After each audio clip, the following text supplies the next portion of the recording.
She sent the message at 9:14 a.m. on a Tuesday that started like any other Tuesday in our marriage of 7 years. I was drinking coffee from the mug she gave me for Christmas, reading quarterly biotech reports on my tablet, listening to the rain tap against our apartment windows overlooking downtown Portland. "Plans have changed," the text read. "I'm going to Paris with Ellen. He's a better biological option to get pregnant than you. Don't wait up." I read it twice, then a third time. The coffee turned bitter in my mouth, but I finished it anyway. Methodical habits die hard, even when your world implodes at breakfast. Alain Morel, her ex-boyfriend from graduate school, the fertility specialist with the French accent and the trust fund who always looked at me like I was something stuck to his expensive shoes. The man who sent her flowers on her birthday every year, even after she married me. The man she claimed was just a friend whenever I brought up his persistent presence in her life. I forwarded the message to my work email, then screenshot it for good measure. Documentation is everything in biotech research. Turns out it's everything in divorce, too. My name is Wilder Sornel, and I'm a process engineer at BioGenesis Labs. I design systems that don't fail. I create redundancies for redundancies. I plan for every possible contingency because in my line of work, failure means millions in lost research and years of wasted time. Zoya never understood that about me. She thought my careful nature was boring, my methodical approach to problems was passionless, she wanted spontaneity, adventure, grand romantic gestures.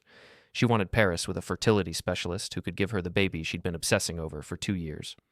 Well, she was about to learn that careful, methodical men can be very dangerous when properly motivated. I opened my laptop and downloaded our lease agreement from the cloud storage. Zoya had signed a power of sale authorization last year when we were considering buying a house. "Standard paperwork," she'd said, waving it off, "just in case we need to move quickly on a property." She never read the fine print. I always did. The joint credit card came next. I called the bank, reported suspicious activity, and had the account frozen pending investigation. The customer service representative was sympathetic when I explained my wife was making unusual purchases in France without informing me. "Identity theft is so common these days," she said. "You're smart to catch it early." "I try to be thorough," I replied, watching the rain streak down our living room windows, our soon-to-be former living room windows. By noon, I'd filed the power of sale form at the county courthouse. The clerk, a tired-looking woman with reading glasses hanging from a chain, barely glanced at the paperwork. "Selling in this market?" she asked, stamping the forms. "Smart move. Prices are peak right now." "My wife and I believe in striking while the iron is hot," I said. The realtor I called was named Patricia Henley, and she had the aggressive enthusiasm of someone who'd survived 3 market crashes and a divorce of her own. She met me at the apartment that afternoon, walking through our space with the predatory efficiency of a shark scenting water. "Gorgeous unit," she said, photographing the kitchen with its granite countertops and stainless steel appliances. "Panoramic city view, updated fixtures, hardwood throughout. In this location, we'll have offers by tomorrow." "How quickly can we close?" "Cash buyer?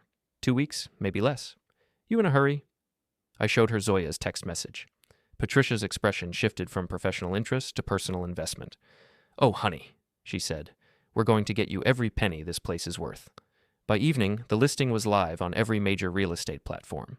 The utilities were transferred out of Zoya's name and into a holding account that would terminate when the sale completed. I spent the evening boxing her personal items with the same methodical care I used to catalog lab specimens. The ultrasound machine she'd bought last month went into a storage unit I rented across town. She'd purchased it with such hope, such certainty, that this would be the month, the cycle, the moment when everything aligned. She'd made me promise to be more romantic, more spontaneous, more like the men in the novels she read. Apparently, what she really wanted was more French. My phone buzzed with voicemails from Paris. I didn't listen to them. I had work to do.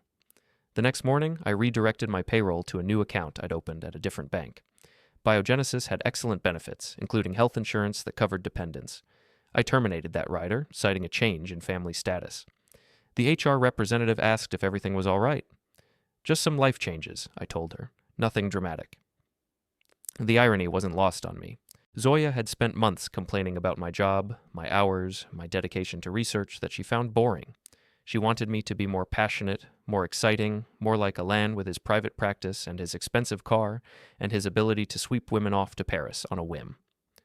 She was about to discover that passion comes in many forms. My phone rang during lunch. Zoya's sister Jules, calling from Seattle, where she worked as a marketing coordinator and professional meddler in family affairs. Wilder, thank God. I've been trying to reach Zoya for days. Her phone keeps going to voicemail. She's in Paris, I said, taking a bite of my sandwich. Didn't she tell you? Paris? What's she doing in Paris? Exploring better biological options. Silence. Then, what does that mean? You'd have to ask her. Wilder, you're scaring me. Is everything okay?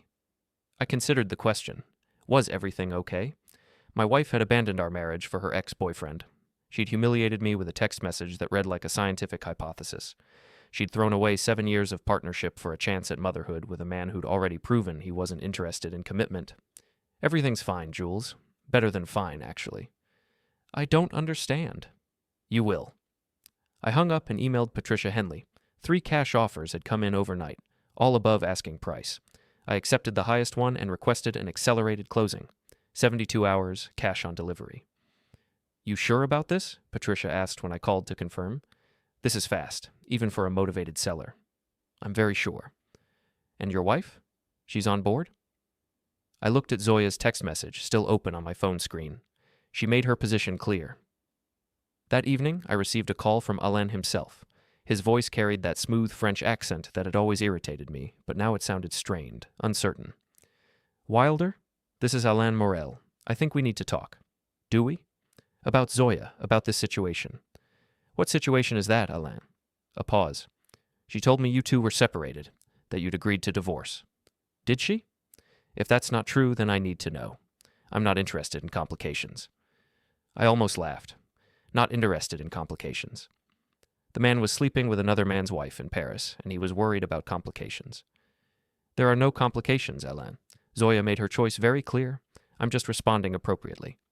What does that mean? It means you should enjoy Paris, both of you. I hung up and returned to packing. Zoya's art books, her collection of vintage scarves, her jewelry box with the broken clasp she'd been meaning to fix for 3 years. Everything went into boxes labeled with her sister's address in Seattle. My phone buzzed with another voicemail from Paris, then another. I deleted them without listening. The apartment felt different without her things scattered around. Cleaner, more organized, more like a space where someone could think clearly and make rational decisions. I'd forgotten what that felt like. 3 days later, Jules called again. Wilder, I'm flying down there. Zoya's coming back tomorrow and she's pregnant. Congratulations to her. This isn't a joke. She's your wife. Is she? What have you done? I looked around the empty apartment, at the boxes stacked by the door, at the sale documents spread across the kitchen table. I've made some life changes, I said. Nothing dramatic. Zoya's flight landed at 3:47 p.m. on a Thursday that felt like the culmination of everything I'd set in motion. I wasn't there to meet her, of course. I was in my office at BioGenesis, reviewing protein synthesis reports and pretending to care about quarterly projections while my phone buzzed with increasingly frantic messages. The first call came at 4:23 p.m. Unknown number, probably her using airport Wi-Fi. Wilder, what the hell is going on? My key doesn't work. Call me back right now. The second call, 4 minutes later. This isn't funny. I'm standing in the hallway like an idiot. Where are you? By 5:15 p.m., she'd figured out how to reach me at work. BioGenesis Labs, this is Wilder. Don't you dare BioGenesis Labs me. Zoya's voice crackled through the phone, sharp with panic and fury. What did you do to our apartment? Hello, Zoya. How was Paris? The locks are changed. The doorman says he has instructions not to let me up. My credit card was declined at the taxi. What is happening? I leaned back in my office chair, watching the late afternoon sun slant through the windows overlooking the research campus. You said plans had changed. I adapted accordingly. Adapted? Adapted how? Well, since you found a better biological option, I assumed you'd also found better housing options, and financial options, and insurance options. Silence. Then, you can't do this. I live there. Actually, you don't. Not anymore.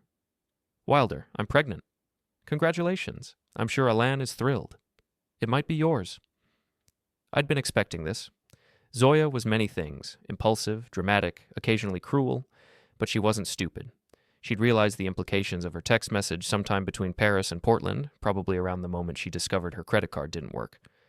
Might be, I repeated. Interesting word choice. We need to talk, face to face. Do we? I'm your wife. Are you? The question hung in the air like smoke. I could hear her breathing, Could picture her standing in the hallway of our former building, probably still in the clothes she'd worn on the plane, jet-lagged and confused, and just beginning to understand the scope of what she'd lost. "Meet me at Rossetti's," she said finally. 8 o'clock. Rossetti's was the Italian restaurant where we'd had our first date 8 years ago. The place she'd suggested when she wanted to have serious conversations about our future, our marriage, our plans for children. It was a manipulation, of course, an attempt to invoke nostalgia and shared history. "I don't think so," I said. "Then where?" "Nowhere, Zoya. We have nothing to discuss." "I made a mistake." "No, you made a choice. There's a difference." I hung up and returned to my protein synthesis reports. But concentration proved elusive. My mind kept drifting to the timeline I'd constructed over the past 2 weeks, the careful sequence of legal and financial maneuvers that had transformed my life from married to single, from joint property owner to free agent. The apartment sale had closed that morning. Patricia Henley had called with the good news while I was reviewing lab schedules. "Congratulations," she'd said. "Clean closing, no complications. The buyer's already planning renovations." "What kind of renovations?" "Complete gut job. They're turning it into 2 smaller units. More profitable as rentals, apparently." I'd felt a strange satisfaction at that news.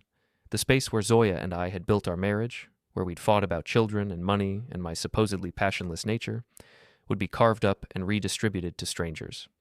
There would be no going back, no reconciliation, no possibility of rebuilding what she'd destroyed with a single text message. My phone buzzed with another call. Jules this time. "Wilder, please. She's crying in a hotel lobby. She made a terrible mistake, but you can't just throw away 7 years of marriage." "I didn't throw it away, Jules. She did." She was confused, scared about the fertility issues. Alain convinced her that... "Stop." The word came out sharper than I'd intended. I don't want to hear explanations or excuses or theories about her motivations. She made her choice. I made mine. What choice? Destroying her life? Protecting mine. Jules was quiet for a moment. When she spoke again, her voice was smaller, uncertain. "She says the apartment is sold." "It is." "Where is she supposed to go?" "That's not my problem anymore." "She's pregnant, Wilder." "So she mentioned?" "What if it's your baby?" I'd been thinking about that possibility for 2 weeks, running calculations in my head like a research protocol. Zoya and I had been trying to conceive for 18 months. We'd tracked ovulation cycles, scheduled intimacy, visited specialists.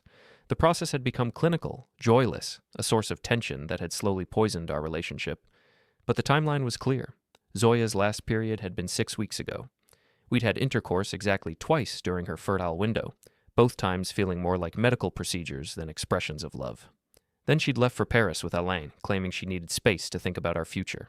Apparently, she'd done more than think. "DNA tests are very accurate these days," I told Jules. "I'm sure Alain can arrange one." "You're being cruel." "I'm being practical. She loves you. She has a strange way of showing it." I ended the call and gathered my things. The lab was quiet at this hour, most of the research staff having left for dinner or family obligations. I walked through the corridors lined with equipment that cost more than most people's houses, past the clean rooms and containment facilities where we worked to solve problems that affected millions of lives. It occurred to me that I'd applied the same systematic approach to my marriage that I used in research. Identify the problem, analyze the variables, develop a solution, implement and monitor results. The only difference was that in the lab, failed experiments got discarded and forgotten. In life, they called you at work and demanded explanations. My car was alone in the parking garage, a reliable sedan that Zoya had always complained was too boring, too practical. She'd wanted something sportier, more exciting, like Alain's Tesla probably. I drove home to my temporary furnished apartment across town, a sterile but efficient space I'd rented month to month while I decided what came next. The contrast with our former home was stark. No art on the walls, no accumulated possessions, no evidence of shared history or future plans. It was perfect. I ordered Chinese takeout and ate it while reviewing the legal documents Patricia had delivered that afternoon. Sale contract, deed transfer, escrow statements, everything properly notarized and filed, everything irreversible. My phone rang at 8:47 p.m. Zoya, calling from what I assumed was her hotel. "I went to Rossetti's," she said. "I waited for you." "I told you I wasn't coming." The waiter remembered us. He asked about you. "How nice." "Wilder, please. I know you're angry, but we can work through this. Marriage counseling, whatever you want. I made a horrible mistake, but it doesn't have to end everything. I set down my chopsticks and walked to the window of my temporary apartment. The view was nothing special: a parking lot, a strip mall, the kind of mundane landscape that Zoya would have found depressing, but it was honest.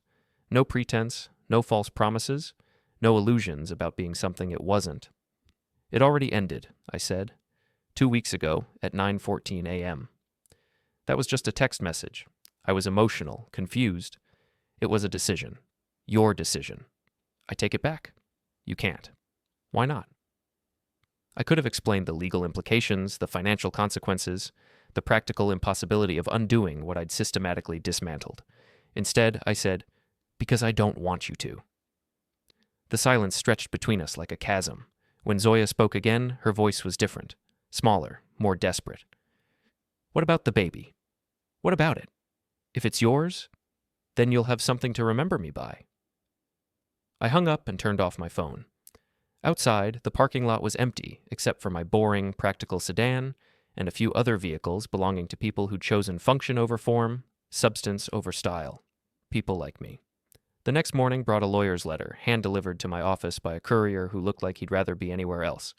The envelope was thick, expensive, the kind of legal stationery that was supposed to intimidate.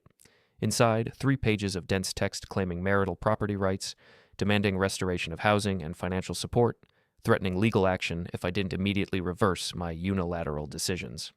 I read it twice, then walked down the hall to our company's legal department.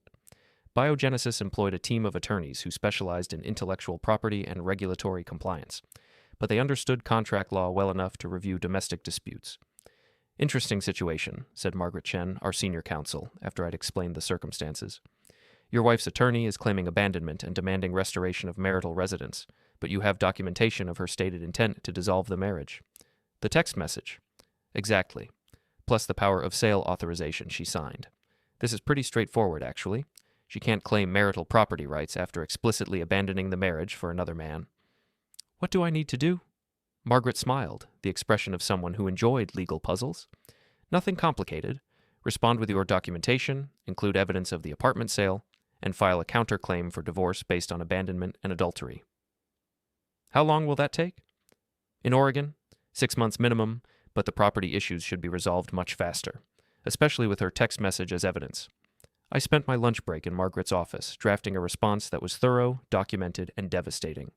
Every financial transaction, every legal filing, every step in the systematic dismantling of our shared life, laid out in chronological order with supporting documentation.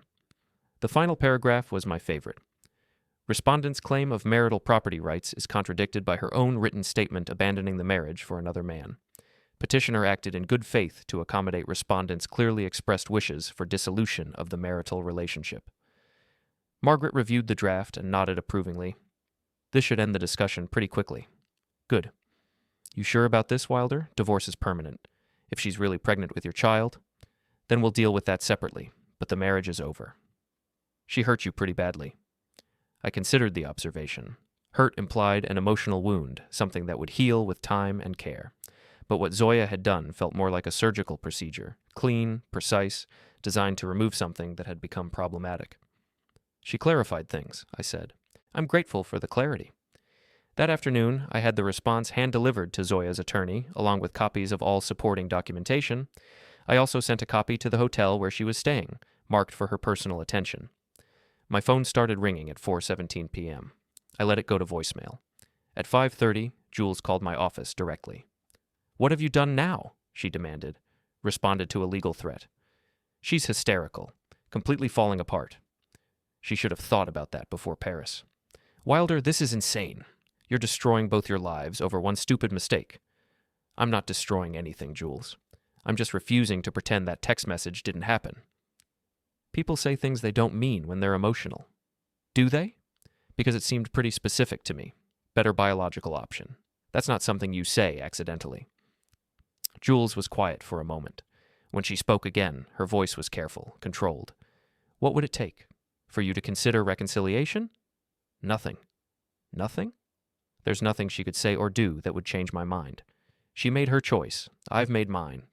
And if the baby is yours, then I'll be a father. But I won't be her husband. I hung up and finished my work for the day. The lab was running smoothly, the research protocols were on schedule, and the quarterly reports were nearly complete. Everything in my professional life was organized, predictable, under control, unlike some people's personal lives. That evening, I received a text message from an unknown number, probably Zoya, using a different phone. "I'm not giving up," it read. "We can fix this." I deleted it without responding and ordered pizza for dinner. Tomorrow, I would start looking at permanent housing options, maybe something with a better view. The restraining order arrived on a Wednesday morning, delivered by the same courier who'd brought the lawyer's letter. This time, he looked apologetic. "Sorry about this, Mr. Sornel. Just doing my job." I signed for the envelope and read the contents while drinking my morning coffee.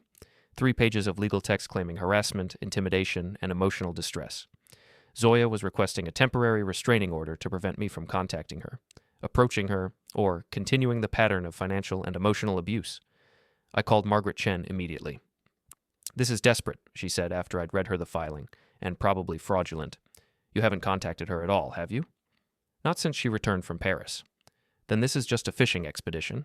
She's hoping to create leverage for a settlement negotiation. We'll contest it at the hearing tomorrow." "Tomorrow?" "Emergency hearings move fast, but don't worry. She'll need actual evidence of harassment or threats. Selling your own apartment and closing joint accounts isn't abuse. It's basic financial self-protection." The hearing was scheduled for 2 p.m. in downtown Portland in a courthouse that smelled like floor wax and disappointment. I arrived early, wearing the same suit I'd worn to our wedding 7 years ago. It still fit perfectly. Zoya was already there with her attorney, a sharp-faced woman in an expensive suit who looked like she specialized in extracting maximum settlements from guilty husbands. They were huddled together at a table near the front, reviewing documents and speaking in urgent whispers. Zoya looked different, thinner despite the pregnancy. Her hair was shorter, styled differently.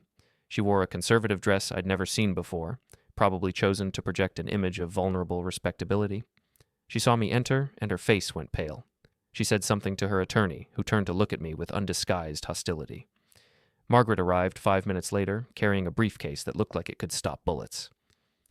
"How do you feel about public humiliation?" she asked, settling into the chair beside me. "What do you mean?" "Your wife's attorney is going to paint you as a controlling, vindictive husband who abandoned his pregnant wife out of spite. I'm going to respond by reading her text message aloud in open court, then walking through every financial transaction to show that you acted completely within your legal rights. Will that work?" "It'll work, but it won't be pleasant for either of you." The judge was a tired-looking man in his 60s who'd probably heard every variation of domestic drama imaginable. He reviewed the filing with the expression of someone reading a grocery list. "Ms. Patterson," he said to Zoya's attorney, "your client is requesting emergency relief based on alleged harassment and financial abuse. What evidence do you have?" Ms. Patterson stood, smoothing her skirt. "Your Honor, my client returned from a brief trip to find herself locked out of her marital home, with her credit cards canceled and her health insurance terminated. She's currently 6 weeks pregnant and staying in a hotel because her husband has rendered her homeless through a vindictive campaign of financial retaliation." "Mr. Sornel," the judge looked at me, "how do you respond to these allegations?" Margaret rose. "Your Honor, we'd like to submit evidence that contradicts the petitioner's characterization of events." She handed copies of Zoya's text message to the court clerk, who passed them to the judge. I watched his expression change as he read the words that had started this entire sequence. "Ms. Patterson," the judge said slowly, "are you aware that your client sent this message to the respondent?" Ms. Patterson's confident demeanor flickered. "Your Honor, people say things they don't mean during emotional distress. This message explicitly states that the petitioner is leaving the respondent for another man because he represents a better biological option for pregnancy. It appears to be a clear abandonment of the marital relationship." My client was confused, seeking space to think about fertility issues. "In Paris, with her ex-boyfriend." The judge looked at Zoya directly. "Mrs. Sornel, did you send this message to your husband?" Zoya stood slowly, her hand resting on her stomach in what was probably a calculated gesture. "Yes, Your Honor, but I was emotional and scared about our fertility problems. I didn't mean—" "Did you travel to Paris with Dr. Alain Morel?" "Yes, but—" "Are you currently pregnant?" "Yes." "And you're claiming that your husband's response to your message constitutes harassment and abuse?" Margaret stepped forward. "Your Honor, we'd also like to submit documentation showing that all of Mr. Sornel's actions were legally permissible responses to his wife's abandonment of the marriage. The apartment sale was conducted under a power of sale authorization that Mrs. Sornel signed voluntarily. The financial account changes were necessary to protect Mr. Sornel's assets after Mrs. Sornel's stated intention to dissolve the marriage. The judge spent several minutes reviewing the documents. The courtroom was silent except for the whisper of turning pages and the distant sound of traffic outside. "Ms. Patterson," he said finally, "your client's request for a restraining order is denied. Mrs. Sornel cannot abandon her marriage in writing, travel to another country with her former boyfriend, return pregnant, and then claim harassment when her husband takes reasonable steps to protect his interests. Your Honor, if I may." "You may not. This appears to be an attempt to gain leverage in what should be a straightforward divorce proceeding. Mrs. Sornel, I suggest you focus your energy on working out custody arrangements rather than pursuing frivolous legal claims." The gavel came down with a sharp crack. Zoya's face crumpled, and she buried her face in her hands. Ms. Patterson gathered her papers with the efficiency of someone accustomed to losing. I felt nothing. No satisfaction, no vindication, no regret. Just the same methodical calm I experienced when completing a successful experiment. Outside the courthouse, Zoya caught up with me on the steps. "Wilder, wait." I turned. She looked smaller somehow, diminished by the legal proceedings and the public rejection of her claims. "Can we talk? Please? Just 5 minutes." We just did, for 30 minutes, in front of a judge. "Not like that. Really talk. About us, about the baby, about what happens next." I looked at her standing there in her conservative dress, her hand still resting protectively on her stomach, her eyes red from crying. For a moment, I could almost see the woman I'd married, the art curator who'd laughed at my terrible jokes and fallen asleep reading in bed beside me. Then I remembered her text message, and the moment passed. "There is no us," I said. "There's you, and there's me, and there's whatever legal arrangements we need to make about the child if it's mine. It is yours. We'll see. I never slept with Alain in Paris." I stared at her. "What?" "I know how it looked, what the text message said, but we weren't intimate. I was confused and angry, and I wanted to hurt you, but I didn't actually. We just talked. About fertility options, about alternatives if you and I couldn't conceive naturally." "You're lying." "I'm not. I can prove it. Medical records, hotel receipts, anything you want. We had separate rooms. We met with doctors during the day, and I spent most evenings alone, thinking about what I'd done, what I'd said to you." I felt something shift inside me, a crack in the careful wall I'd built around my emotions. "Why should I believe you?" "Because I'm telling you the truth. Finally." The text message was the stupidest thing I've ever done. I was angry about the fertility specialist here, the one who said we might need to consider other options. Alain had been telling me about new treatments in Europe, and when you seemed so indifferent to the whole process, so clinical about it, I wanted to make you feel something, anything. "So you told me another man was a better biological option?" Zoya's face flushed. "I wanted you to fight for me, for us. I thought you'd be jealous, possessive, that you'd realize what you were losing and do something dramatic to win me back." "Like what?" "Like follow me to Paris, like grand gestures and passionate declarations, like the men in movies who don't just accept defeat." I stared at her, understanding finally dawning. "You wanted me to be someone else. I wanted you to care enough to fight. So you destroyed our marriage to test whether I'd try to save it? I never imagined you'd actually sell the apartment. I thought you'd be hurt and angry, but that you'd wait for me to come back so we could work things out." The courthouse steps were busy with afternoon foot traffic, lawyers and clients, clerks and bailiffs, people dealing with the messy realities of broken relationships and legal disputes. Normal people living normal lives, not conducting psychological experiments on their spouses. "You thought wrong," I said. "I know that now.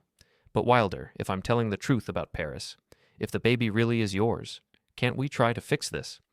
"No." "Why not?" "Because I don't trust you anymore, because you were willing to blow up our marriage to prove a point, because you're standing here asking me to forgive you for emotionally manipulating me, as if that makes it better." Tears started down her cheeks. "I love you." "You have a strange way of showing it." "People make mistakes." "This wasn't a mistake, Zoya. This was a choice, a series of choices. You chose to send that message. You chose to go to Paris with Alain. You chose to let me believe you were sleeping with him.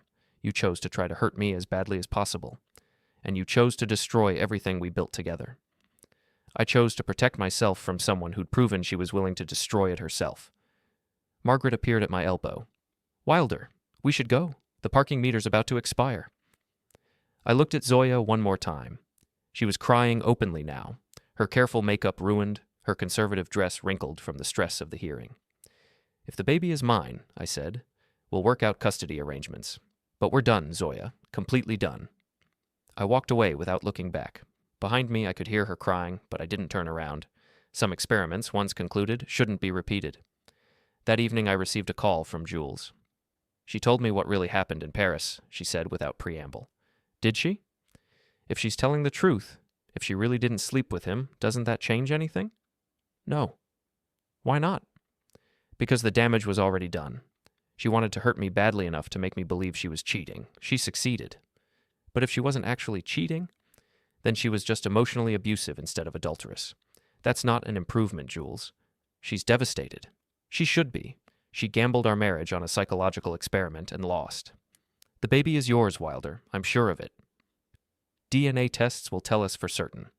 And if it is, you're really going to raise a child with a woman you refuse to forgive?"